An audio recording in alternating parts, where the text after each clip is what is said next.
মানবিক কাজ করতে গিয়ে থরসাব বিল্লাল ভাইকে যে এভাবে অপমান করবে আমরা জানতাম না। আপনারা দেখুন, থরসাব বিল্লাল ভাই একাই বলল 30 লক্ষ টাকা দেবে, কিন্তু তার যেতে যেতে সব কন্টেন্ট ক্রিয়েটারই এখন গিয়ে হাজির হয়েছে। সেখানে গিয়ে থরসাব বিল্লালকে কেউ দামই দিচ্ছে না।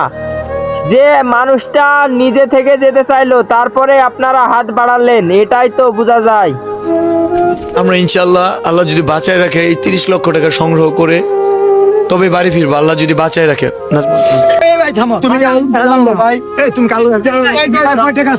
ভাই তোমার টাকার তোমার